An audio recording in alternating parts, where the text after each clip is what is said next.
5 bells. Stand by all stations. Attention, all districts. A 5-alarm fire. 5 bells. Move in immediately. That's it. Let's roll! Let's go! Firefighters!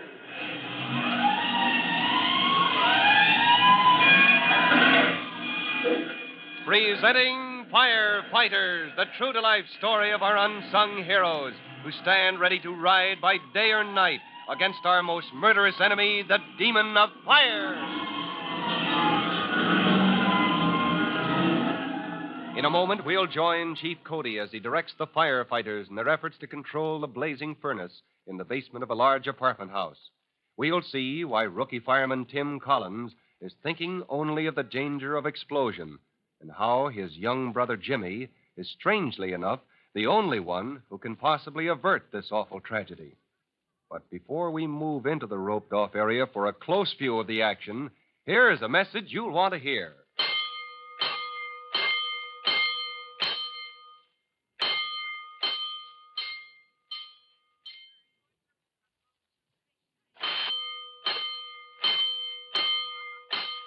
Let's go, firefighters. Let's move in past the huge hook and ladder truck at the apartment house. Rookie fireman Tim Collins stands near the street entrance to the basement, watching the smoke pour out. Jimmy and the gasoline delivery man, Clyde, who volunteered to go with him into the heat, fumes, and smoke of the basement, have reached the brick wall behind which is the oil tank with its dangerous mixture of gasoline. Clyde quickly climbed on a barrel, hoisted Jimmy up to wriggle through the small opening, and in that cramped space, with the roar of the blazing furnace in the background, Jimmy shouts down to Clyde. I see that valve thing now. Just let me get over to it and I'll turn it off, and then no more gas will leak into that furnace. What kind of valve is it, kid? Gee, I don't know, Clyde. It's sort of like a little wheel set in the pipe. Well, listen careful, Jimmy. Turn that wheel to the right. I'm trying. I can't seem to turn it. What? I've tried and tried until my hands are all scraped. It just won't turn. Well, take a good look at that valve with your flashlight. Is it rusty or anything? Yeah, it's awful rusty, Clyde. Is that why it won't turn? Brother, what a mess. It's no go, Jimmy. You'll never be able to turn it off. Get out of there while we've still got a chance. No, I'm not going to climb down from here until I turn this off. Chief Cody and Tim wouldn't give up. I'm not going to either. I don't care what happens. This whole thing was my fault. But doggone it, Jimmy, we're not firemen. Well, I'm a junior firefighter. That's almost the same. You can go if you want to, but I... Don't talk like that. I'm sticking with you, kid. But if you pass out in there, I can't get you out. Even if I could get up high enough, I couldn't crawl through that hole like you did. I'll be all right. If only this valve would turn. Look, you climb back out.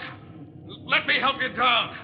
You're not going to be able to budge that wheel without tools. Then, Clyde, you gotta go to get him and bring him back. And supposing you black out, kid. Supposing that tank explodes. Oh, gosh, I knew I was taking a chance when... Good grief, he's fainted. No, I won't let myself... Listen. I got no time to argue. Crawl back to that opening where I can maybe pull you out. If you lose consciousness, then I'll get you out. I'll get you something to turn that valve with. I'll be back, Jimmy, I promise. You keep telling yourself that. I'll be back. Quickly, Clyde climbs down off the barrel, staggers toward the one spot of light he can see dimly through the heavy smoke. Coughing and choking, he works his way toward the basement exit and the stairs that lead up to the street level. And as he emerges, the first person he sees is Tim Collins. Clyde! Where's my kid brother? Where's Jimmy? Behind that brick wall. Working on the tank valve. Rusted. He can't turn it. Gotta get something. A wrench. I got one right here. Wait a minute. Hey, that's lucky, Jim. Yeah, I was trying to figure every possible thing you might run into. All of a sudden, it hit me. Nobody turned that valve in years. Time's up! Clear out, Tim Collins! I can't, Chief. I can't. It's now or never. Come on, let's go, Clyde. The two men disappear into the cellar. A moment later, Clyde climbs back up onto the barrel. Behind them in the closed-off furnace room, the blazing furnace roars like some crazy monster. But behind the brick wall, all is quiet. Jimmy! Jimmy, all right, Jimmy? No answer. He must have passed out. And I told him to crawl back to that hole so we could reach him. Clyde, I'm coming up there beside you. Grab my hand. Okay. That's it. Look, can you kneel down on your knees so I can stand on your back? Yeah. You think that'll bring you up high enough? I don't know, but high enough, I think, to see in that hole, maybe even reach Jimmy. Steady now. Yeah, just pull myself up a bit more. Can you see in there? Yeah. Jimmy. It's Tim, Jimmy. Wake up. Jimmy, you gotta wake up. Gee. Well, it's Tim. How'd you get here? Listen to me, Jimmy. We've got work to do. Now, look, I can get my head and shoulders in this far, no further. Can you crawl over here? Sure, it's just my head. It feels funny. Oh, of course it does. Of course, but what's a little smoke and fumes to a fireman, huh? Jimmy, you've got to hang on to yourself. Yeah. The valve, Tim, I can't turn it. Look, give me that flashlight. You take this wrench. Okay. Now, look, I'll train my light on the valve while you... Oh, gosh. I dropped a wrench. Tim, I can't seem to hang on to it. Oh, that's no way to talk, Jimmy. Pick it up. No, see, I've got my light on.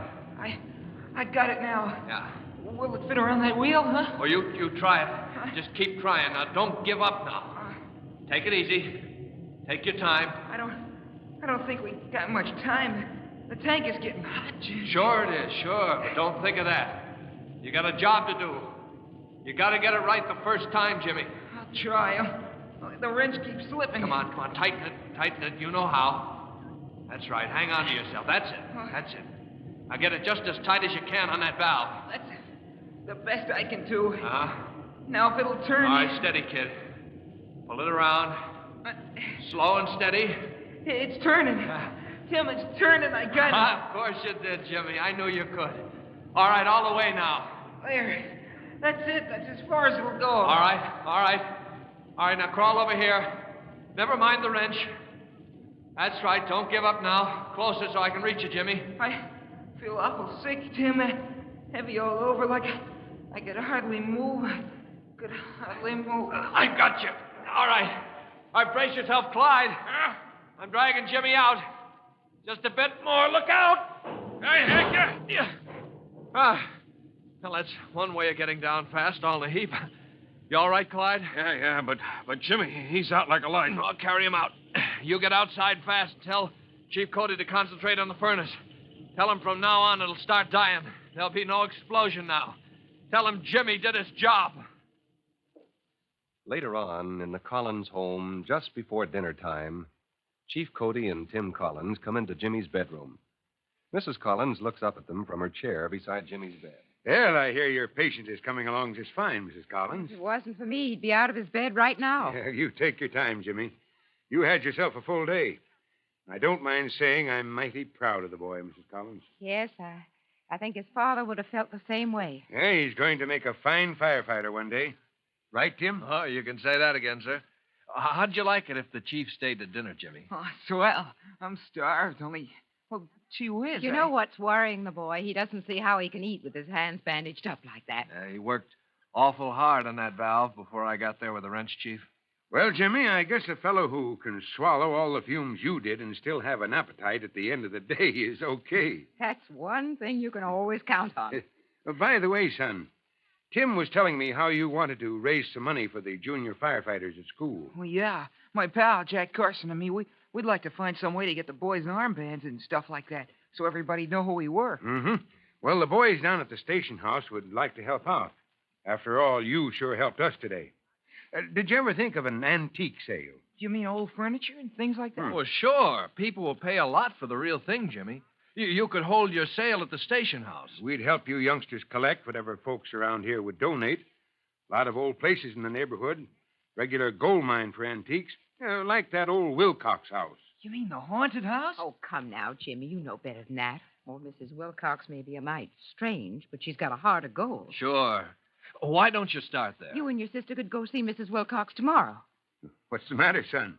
You're not scared of ghosts. Well, of course not, but, well, Trudy might be. Nonsense. I think Chief Cody's idea is fine. Well, so do I, but about going up to that old house, well, I don't know. Well, Mrs. Wilcox might give you a real valuable item. Then we'd send a truck around to pick it up for the sale. And it would keep you from any more danger. You've had your share of trouble for a while, young man. Well, all right. If Trudy's not scared, we'll go up there tomorrow. Only if you ask me, you can get into plenty of trouble in a haunted house. Well, Jimmy is closer to being right than he knows.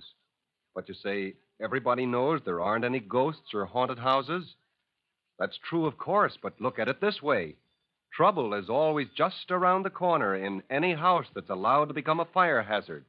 And Jimmy is right about the old Wilcox house. It is haunted, and you'll find out about it in our next exciting episode of The Firefighters. In just a moment, Chief Bob Cody will tell you, boys and girls, how you can help the firefighters in your own town. But first, here's a message I'd like you to hear. Now, Chief Bob Cody with a special notice for the Firefighters Brigade. Chief Cody. Hello, boys and girls. This is Chief Cody with a word about mice. What do mice have to do with fires? Plenty, sometimes. One of the countless causes of fire in the home is matches. Matches left where rats and mice can chew and nibble them. So here's 2 things to do to remove this cause of fire. 1, keep your home free of rats and mice. And 2, as an added precaution, keep all matches, especially the non-safety type, in a tight container. Well, that's all for now. You'll be hearing from me again soon. Fire Chief Cody and the young rookie fireman Tim Collins will be back on the same station the next time you hear... That's it. Let's roll!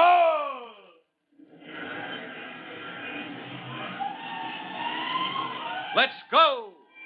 Firefighters!